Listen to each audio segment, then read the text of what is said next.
तुम मेरी शरण में आओ, मैं तुम्हें मुक्ति प्रदान कर दूंगा, दूसरा कोई मार्ग नहीं। अब तो गोकर्ण जी महाराज ने एक दिव्य स्थान को स्वच्छ कराया और उस बड़े एक बट वृक्ष के नीचे बैठ गए, भगवान का पूजन अर्चन किया, वंदन किया और बैठ गए और अपने भाई से कहा तुम आओ और यहाँ पर आकर कथा सुनो।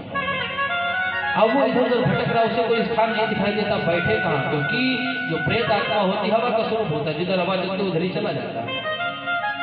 तो एक बांस का वृक्ष था, 7 गांठ था, उसी में अंदर घुस करके विद्यमान होकर बैठ गए और बहुत से लोग वहां के लोग आकर बैठ गए, कथा को सुनने लगे। पहले दिन की कथा पूर्ण हुई जब, तो उस बात की एक गांठ फटी, दूसरे दिन दूसरी गांठ, ऐसे करते करते जब 7 दिन की कथा संपन्न हुई तो उस बांस की 7 गांठें फट गए और बांस से एक दिव्य स्वरूप में धुंधकारी बाहर आकर प्रकट हो गया, पीतांबर धारण किए, बड़ा सुंदर स्वरूप हो गया उसका। और देखा क्या कि देखते ऊपर से भगवान का दिव्य विमान आया और भगवान के पार्षद कहते हैं धुंधकारी से आओ इस पे विराजमान हो जाओ।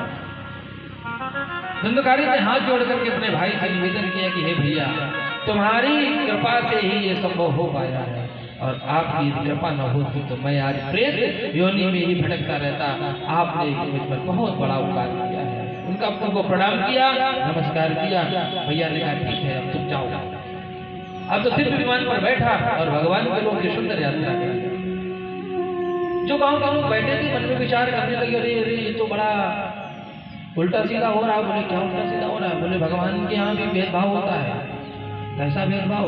बोले देखो कथा तो हम सब सुन रहे थे और विमान तो केवल उनके भाई के लिए, धुंधकारी के लिए है, क्या हम सब